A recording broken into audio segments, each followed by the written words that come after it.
Bien, la lectura de hoy se encuentra en la segunda carta a los Corintios, capítulo 8, de los versículos 1 al 15.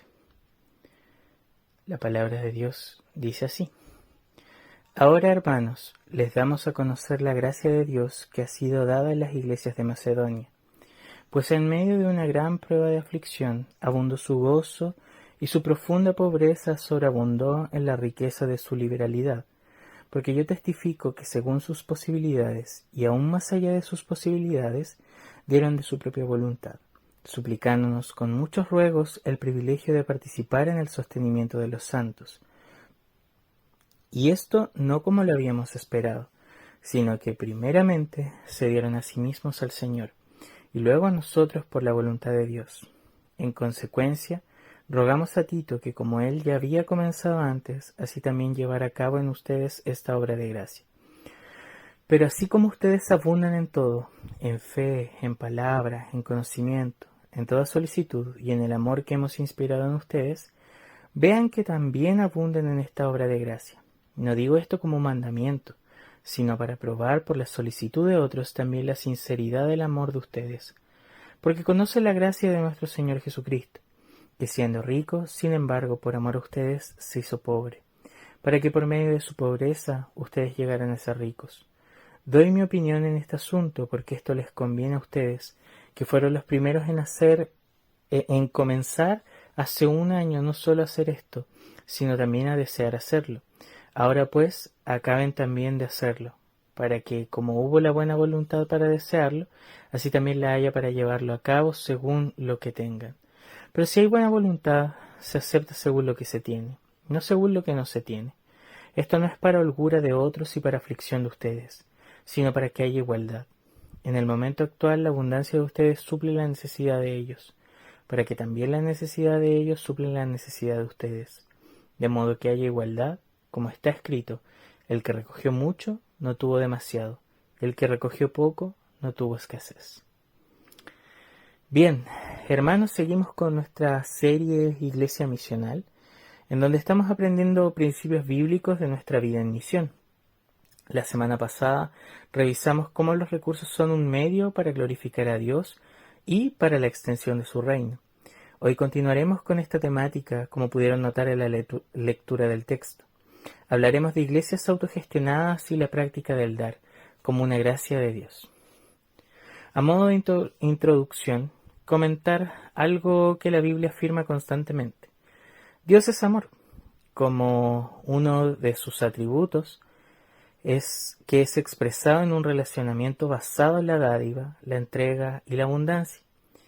En otras predicaciones hemos comentado que Dios no creó el mundo por necesidad, porque Dios en su Trinidad, antes de la creación del mundo, experimentaba un intercambio permanente de amor entre el Padre, el Hijo y el Espíritu Santo. No había faltas ni carencias en la Trinidad. De hecho, nosotros hemos comentado que la razón de la creación del mundo es por el abundante amor del Dios Trino, que crea el mundo para su gloria. Entonces el mundo, como lo conocemos, no fue hecho en primer lugar para los seres humanos, sino que fue hecho para aquel que Dios constituyó como heredero de todas las cosas. Y este es Jesús, el Hijo de Dios. El mundo es un regalo de Dios Padre para su Hijo. Ahora muchas personas no cristianas alegan que Dios es egoísta al pensar que todo esto es para su gloria. Pero están equivocados, porque de hecho es todo lo contrario. La lógica que se expresa en el relato bíblico es la economía de la dádiva, en donde Dios entrega y da constantemente en su relación intratrinitaria, pero también en su relación con la creación. Él constantemente está dando. Por ejemplo, Pablo, hablando en Listra, en Hechos 14:17, dice sobre Dios que Él no dejó de dar testimonio de Él mismo, haciendo bien y dándoles lluvias del cielo y estaciones fructíferas, llenando sus corazones de sustento y de alegría. Entonces tenemos la economía de la dádiva. Lamentablemente por la caída y el pecado se introdujo otra lógica que es perversa, una a la cual nuestro corazón está más dispuesto, la economía de la deuda. Esta es una postura basada en la falta y la privación pecaminosa. Bajo esta lógica se explotan los recursos de manera desconsiderada, las pasiones del corazón son disparadas, son alteradas, y se demanda insaciablemente el poder y bienes como un ídolo. El resultado de esta economía de la deuda devora todo, es inconsciente frente a la necesidad del otro y desea todo para sí. Entonces recae finalmente en un individualismo, en un consumismo y en un materialismo. Ahora Cristo, por la entrega de sí mismo, vino a cambiar esta economía de la deuda, porque Cristo vivía bajo la economía de la dádiva. Él se entregaba en amor a sus discípulos y a la comunidad que los seguía. De hecho, en los evangelios constantemente nos asombramos con los milagros que hizo Jesús, que son muestra de su poder, marca de su divinidad, expresión de su dádiva. La manera en que se relacionaba también con las personas fue un regalo. Algunas personas habían sido marcadas por el rechazo sociocultural, pero en Cristo pudieron encontrar una persona que se les acercó, que los llamó al arrepentimiento y les mostró la verdadera manera de vivir y de confiar en Dios. De hecho, no es novedad para nadie que la fe es un regalo de Dios para la vida del creyente. No es algo que nosotros podamos alcanzar por nuestros esfuerzos. Además, la muerte en la cruz se manifiesta como la mayor dádiva que Dios nos entregó, porque teníamos una deuda de valor infinita por nuestro pecado, pero Él por su entrega realizó un pago de valor infinito. Entonces, a pesar de que por el pecado vivíamos en una economía de la deuda, en Cristo somos restaurados sustancialmente a vivir bajo una economía de la dádiva. La Iglesia de Cristo entendió esto rápidamente. Si Cristo se entregó, entonces como Iglesia nosotros nos vamos a entregar. ¿En qué sentido? Entendieron que su vida dependía de Dios, por lo tanto consagraron sus vidas para la extensión del reino. Decían, si vivimos, para el Señor vivimos, y si morimos, para el Señor morimos. Por tanto, ya sea que vivamos o que muramos, del Señor somos. También entendieron que todo pertenecía al Señor, y hacían eco de lo que Dios decía a través de su profeta Ageo, mío es el oro y mía la plata. Por lo tanto, reconocían que a Dios le pertenecían todas las cosas, y por lo tanto entregaban parte de su dinero, de sus talentos y tiempo para el reino de Dios. Sabemos que ninguno lo hacía por sí mismo, sino que era la motivación del Espíritu Santo en sus corazones, obrando en el corazón de su iglesia para la extensión del reino de Dios. Ahora la misión de Dios a través de su iglesia siempre se manifestó en diferentes contextos, como el que leímos en el texto de 2 de Corintios. Y el contexto que menciona es una prueba de gran aflicción y profunda pobreza. Eso lo vemos en el capítulo 8, versículo 2 de esta segunda carta a los Corintios. La iglesia en este contexto estaba siendo perseguida. Además, según los comentaristas, la región de Judea presentaba una gran escasez de alimentos y por ende pasaba por una gran hambruna. Puede ser por la profecía de Ágabo que se dio en Hechos 11, versículos 27 al 28. Por aquellos días unos profetas descendieron de Jerusalén a Antioquía, y levantándose uno de ellos llamado Ágabo, daba a entender por el Espíritu Santo que ciertamente habría una gran hambre en toda la tierra. Y esto ocurrió durante el reinado del emperador Claudio. La evidencia extrabíblica dice que probablemente fue una sequía, una plaga o una peste entre los animales, o quizás una combinación de todos estos factores, que afectó a esta sociedad agrícola que se dedicaba al cuidado de ganados y plantaciones. Ante dicha situación, la iglesia de Antioquía resolvió levantar una colecta o ayuda para los hermanos. Y eso lo vemos en los versículos siguientes del capítulo 11 del libro de Hechos, en los versículos 29 y 30. Entonces los discípulos, cada uno conforme a lo que tenía, determinaron enviar socorro a los hermanos que habitaban en Judea, lo cual en efecto hicieron, enviándolo a los ancianos por mano de Bernabé y de Saulo. Todo esto ocurre un año antes de que Pablo escriba esta carta a los Corintios. De hecho, en la primera carta a los Corintios, al finalizar en el capítulo 16 de los versículos 1 al 6, dice lo siguiente: Ahora bien, en cuanto a la ofrenda para los santos, hagan ustedes también como instruí a las iglesias de Galacia, que el primer día de la semana cada uno de ustedes aparte y guarde según haya prosperado, para que cuando yo vaya no se recojan entonces ofrendas. Cuando yo llegue, enviaré con cartas a quienes ustedes hayan designado, para que lleven su contribución a Jerusalén, y si es conveniente que yo también vaya, ellos irán conmigo. Iré a ustedes cuando haya pasado por Macedonia, pues voy a pasar por Macedonia.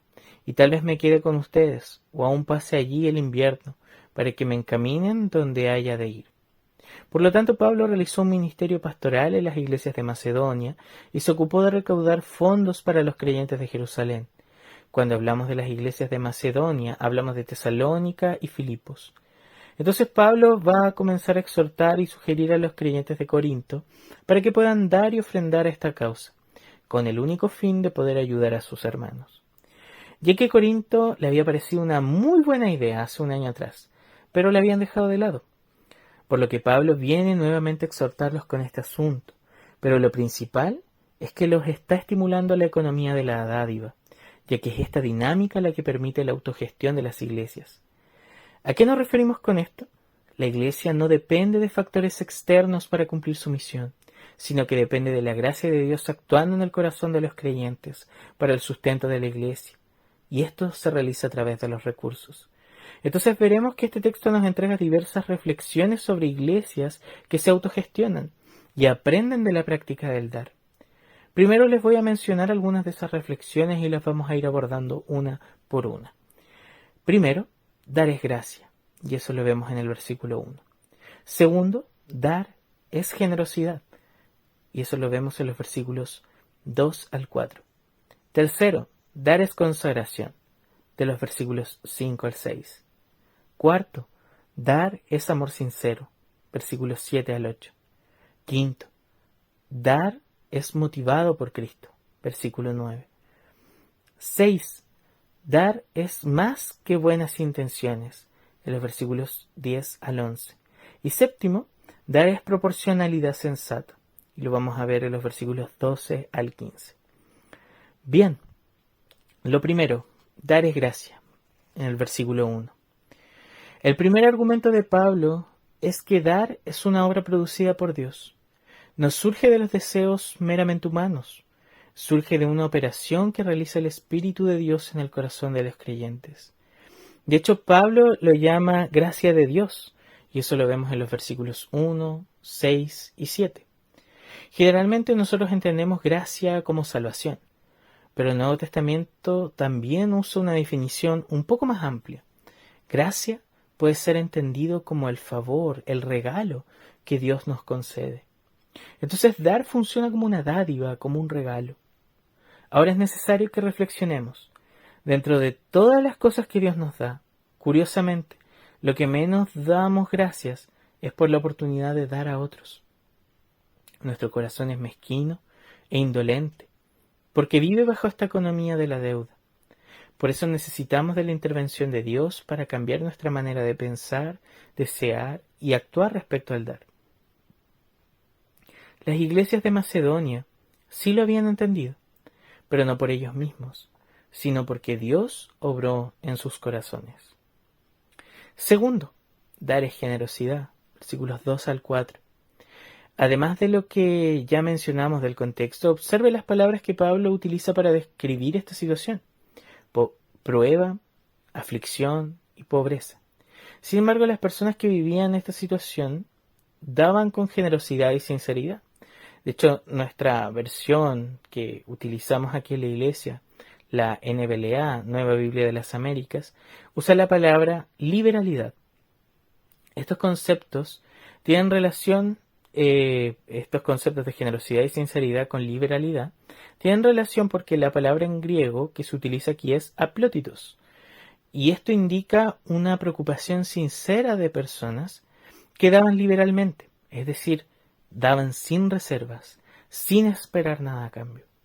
Dichas personas podrían ser consideradas como simples, sinceras, francas o generosas, porque cuando daban, se llenaban de gozo. Lo único que puede explicar esto es que esta gracia proviene de lo que el Señor había hecho en ellos. En efecto, es esta abundancia de gozo en el Señor que contrasta con la situación de la iglesia de Macedonia. Esta generosidad sobrepasa y es mucho más notable que su pobreza.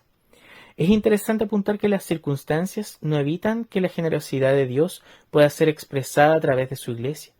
De hecho, dar se muestra en diferentes circunstancias. Testimonio de aquello es la generosidad que tuvo Dios a través de su iglesia con muchos de nosotros en tiempos de pandemia. Ciertamente damos gracias a Dios por eso. Ahora el texto nos muestra otras cosas. La generosidad es voluntaria. De hecho, el texto dice que dieron de su propia voluntad, es decir, espontáneamente. Nadie los obligó o coaccionó. Ellos mismos decidieron contribuir, incluso suplicaron con muchos ruegos el privilegio de participar. Lo que está relatando Pablo no es algo que vemos comúnmente. Los hermanos de la iglesia le están diciendo a Pablo, por favor, déjanos contribuir, por favor, déjanos ayudar. Esto es generosidad, como lo dice su definición, sin reservas, según sus posibilidades y aún más allá de sus posibilidades. Además, como hemos mencionado, la generosidad abunda para el sostenimiento de los santos, es decir, para ayudar a la iglesia de Dios. Ahora, hermanos, algo lamentable que ha ocurrido en nuestro corazón es la inversión de esto, ya que la generosidad se ha transformado en nuestros corazones en consumismo. Actuamos sin reservas, pero cuando se trata de nosotros, ahí no dudamos en sacar la billetera, no dudamos en caer en deudas con bancos. Nuevamente, nuestro corazón opta por la economía de la deuda y no la de la dádiva. Necesitamos a Cristo para que transforme nuestro corazón tacaño en uno generoso y sincero. Tercero, dar es consagración. El versículo 5 apunta que los hermanos de las iglesias de Macedonia primero se entregaron al Señor y luego a personas. Observemos que hay una prioridad establecida. Es Dios, luego las personas, en este caso el apóstol. Además, observen que dice que se dieron a sí mismos al Señor. No solo ofrendaban, sino que se entregaban personalmente a Cristo. Consagración, en este contexto, implicó entregar a su Señor todo lo que tenían y todo lo que eran. Todo esto inicia desde el entendimiento de que Cristo es el Señor, es decir, Él reina sobre todas las cosas y a Él le pertenece todo. Entonces, era lógico que nuestros hermanos que confesaban a Jesús como su Señor, consideraban que todas las áreas de su vida eran afectadas por esta realidad. Por ende, todo lo que eran y tenían pertenecía al Señor. Actualmente el mundo proclama otra sentencia muy diferente a la que acabamos de leer, porque dice, afírmate a ti mismo, porque estás haciendo lo que quieres hacer. Sé lo que quieres hacer y no te preocupes por lo que otros piensen. El problema de esta oración es que refleja el individualismo expresivo occidental moderno, en donde cada persona dispone de su núcleo único de sentimientos e intuiciones para que se expresen en una identidad. El problema de estas autoafirmaciones es que el sentido de valor depende de la dignidad que te confieres a ti mismo. Y esa es una base muy inestable. Eso no es consagración, es autonomía y es encorvarse en sí mismo. Te miras a ti mismo y por lo tanto dejas de ver a Dios y dejas de ver a los demás. Pero Cristo viene a direccionarnos, ya no hacia nosotros, sino hacia Dios y hacia los demás. Por esta consagración es que viene como resultado la generosidad. Pablo en el versículo 6 señala que Tito visitará a los corintios para que esta gracia del dar continúe en ellos, así como fue en Macedonia, para que aquello que iniciaron llegue a su conclusión. Entonces ahora el texto deja de usar el ejemplo de Macedonia y usará otros argumentos, como el cuarto, que dar es fruto de un amor sincero. El texto nos señala que los corintios abundaban en don y gracia. Es curioso ver a Pablo pronunciar palabras tan favorables a los corintios.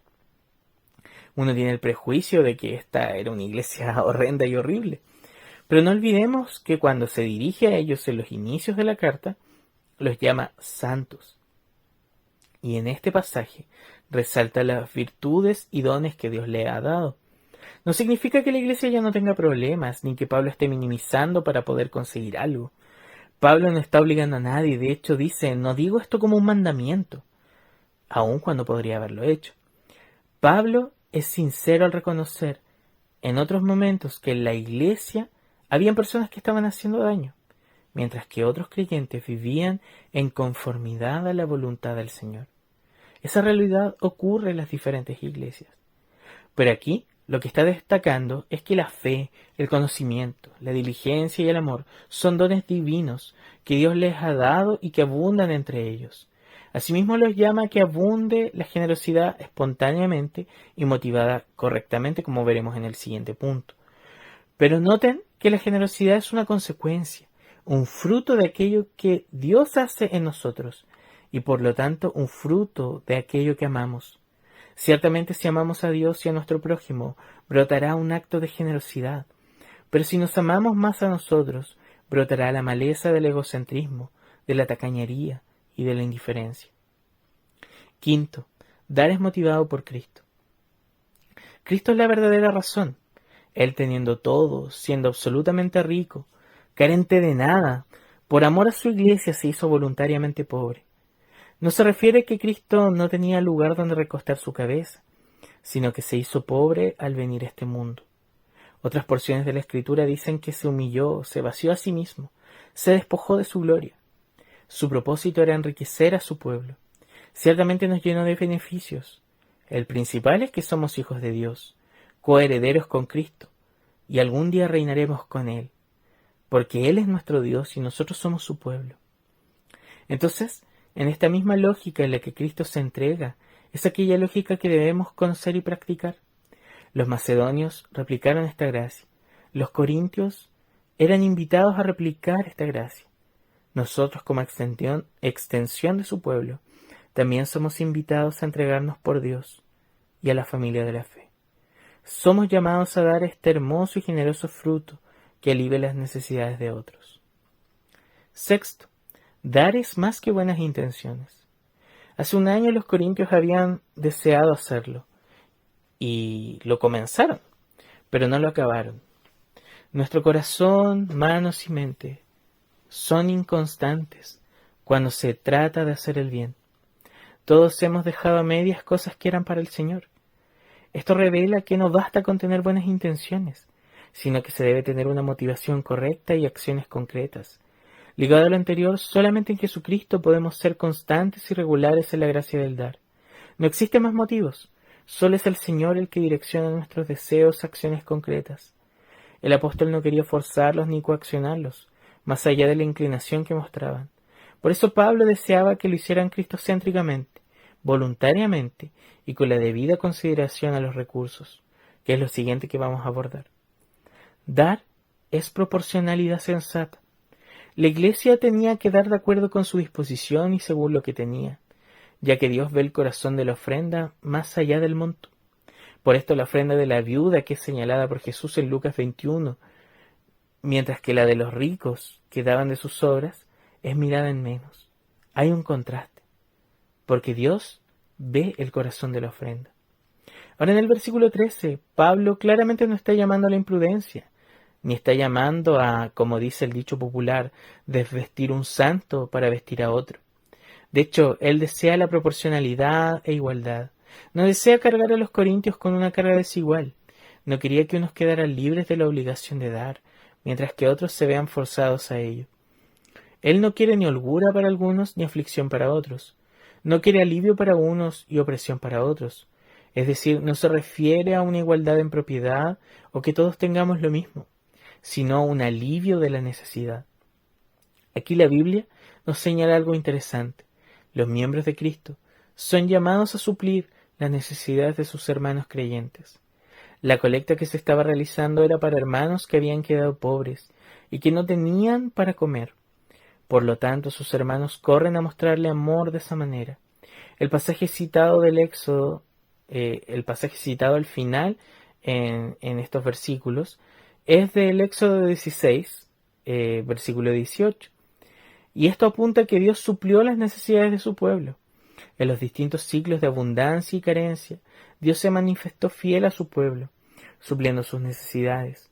Quienes recogían más, no podían quedarse para ellos esa porción, porque el excedente se les estropeaba. Pero Dios siempre le daba lo suficiente para saciar a sus familias. Ahora, ¿has considerado que Dios muchas veces te va a dar recursos con el propósito de que lo compartas con tu hermano o con tu hermana? Recuerda que el objetivo principal de los recursos es glorificar a Dios y extender su reino. Para concluir, si bien esta colecta tenía un propósito específico que era ayudar a los creyentes de Jerusalén en el momento de la hambruna, del texto se desprenden principios bíblicos para vivir como una iglesia misional. Debemos considerar que Dios nos invita a vivir conforme a la economía de la dádiva. En este argumento, en estos versículos, Dios nos ha mostrado cómo Él opera en nuestra vida esta gracia del dar. También nos ha mostrado que la motivación correcta es mirar a Cristo, confiar en Él e imitarlo. Como iglesia misional debemos vivir conforme a la economía de la dádiva. Pudieron notar que no somos invitados a una lógica de la obligación ni de la coerción, sino de la ofrenda voluntaria. A eso somos llamados como iglesia misional. También, todos estos principios que leímos en la Escritura reflejan el diseño de Dios para practicar el dar. Tradicionalmente la Iglesia ha tenido algunos medios para hacerlo, como la ofrenda y el diezmo. No ha sido propósito de este texto ni propósito de esta predicación hablar directamente del diezmo o de la ofrenda, pero se desprenden principios como la proporcionalidad, la generosidad y considerar la ofrenda como una expresión del amor sincero con la obra de Dios. Esto es parte del diseño divino para el sostenimiento de los santos. También hemos visto que la obra de Dios se hace con los recursos de Dios. Esta fue una frase que caracterizó el ministerio de L'Abri con Francis y Edith Schaeffer. Esto nos devuelve al punto inicial. Todo es de Dios, todo le pertenece a Él.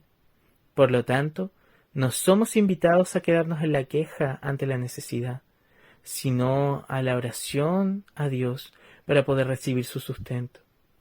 Pero también somos llamados a orar para saber cómo ayudar a mi hermano, para saber cómo ayudar a misioneros, cómo ayudar a pastores, cómo ayudar a iglesias a poder proseguir con su obra. Y por último, la economía del reino de Dios se manifiesta en los diversos dones que entrega a su iglesia. Por ejemplo, algunos estaban dando, como lo fue las iglesias en Macedonia y Corinto. Otros estaban administrando estos dineros para la ayuda, como lo fue el caso de Tito, como lo fue también el caso de Pablo en algunos momentos. Otros estaban estimulando esta gracia a través de la enseñanza, como lo fue Pablo en este ejercicio, en esta segunda carta a los Corintios. Por lo tanto, ser una iglesia misional también es entregarse por completo a Dios, con todo lo que eres, con todo lo que somos, y trabajar para su reino con las manos abiertas. Quiero invitarlos a que podamos tener un tiempo de oración a nuestro Señor. Amado Dios, te damos las gracias por Jesucristo, que se entregó por completo, se despojó de sí mismo para enriquecernos con su gracia, con su favor. Te rogamos para que nos ayudes a que solo Cristo sea nuestra motivación para vivir como iglesia misional. Amado Dios, ayúdanos a ser una iglesia preocupada, diligente y generosa con nuestros hermanos, con sus pastores y con las demás iglesias que sirven en distintos lugares. Te agradecemos y te lo pedimos. En el nombre de Jesús. Amén.